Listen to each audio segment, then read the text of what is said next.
हमें मुसलमान के वोट की जरूरत नहीं। कई लोग कह चुके हैं, हमारे असम के दोस्त भी कहते हैं हमें मुसलमानों की जरूरत नहीं है। आपको मुसलमानों की जरूरत नहीं है।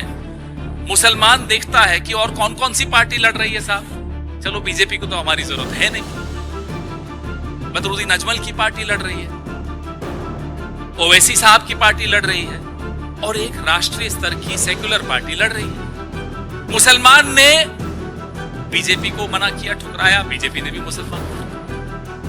मुसलमान ने बीजेपी की तरह की जो तथाकथित मुस्लिम पार्टी है उनको भी ठुकराया। किसको वोट दिया? एक सेक्युलर पार्टी को वोट दिया। आपको उसमें भी शिकायत है। क्यों शिकायत है साहब? आप वोट को भी रंगीन क्यों बना रहे हैं कि साहब ये केसरिया रंग का वोट है, ये हरे रंग का वोट है, ये नीले रंग का वोट क्या है? ये 664 विधायक कांग्रेस की, उसमें 78% हिंदू और 12% मुसलमान, लगभग यही आबादी का प्रोपोर्शन। मैंने ये देखा 78% हिंदू विधायक, 12% मुस्लिम। बोलने में शर्म आती है। इस तरह की बात इस दौर में हमें करनी पड़ रही है 21वीं शताब्दी में। मुझे याद है यूपी का चुनाव हुआ पिछला, कुछ सीटों का आंकड़ा आया, हमारे साथी बैठे हैं, इन्होंने निकाला। साहब यहां तो 65% मुस्लिम आबादी है, बीजेपी जीत गई। बीजेपी वाले आए टीवी पर बंठन के मेकअप करके, बोले साहब देखो मुसलमानों ने भी हमें वोट दे दिया। जहां आपको वोट मिलता है मुसलमानों का, वहां आप खुशी खुशी इठलाते हुए आते हो, साहब मुसलमानों ने हमें वोट दे दिया।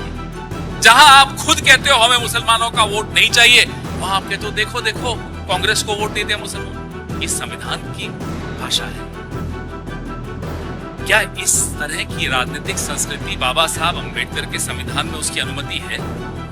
क्या हम गलत कहते हैं जब हम कहते हैं कि ये संविधान बदलने को आतुर है, ये इंतजार कर रहे हैं कब ये संविधान बदल सके? क्या राहुल गांधी जब अपने हाथ में वो लाल किताब, वो लाल संविधान रखते हैं और बार बार दोहराते हैं, बार बार याद दिलाते हैं कि इनकी असली मंशा यही है, ये इनके इन कथनों में, इनकी इन टिप्पणियों में आपको नहीं समझ में? आबादी के हिसाब से कांग्रेस पार्टी ने आज से नहीं, पिछले 140 सालों के इतिहास में आबादी के हिसाब से सबको प्रतिनिधित्व दिया है। यही असली लोकतंत्र है, यही असली सेक्युलरिज्म है, यही असली नारा उन्होंने हमसे चुराया होगा, लेकिन असली सबका साथ सबका विकास यह है। शुभेंदु अधिकारी की कल की आप टिप्पणी सुन लीजिए। आप टारगेटेड तौर पर जहर उगलते हुए एक कौम के खिलाफ और उनके प्रतिनिधित्व को सीमित करने की कोशिश करते हो, जो आसाम में हुआ परिसीमन के दौरान, और फिर कहते हो कि देखो मुसलमान उनको वोट दे रहे। खंजर आप चलाओ और मुसलमान उफ भी ना बोले, ये तो हम नहीं।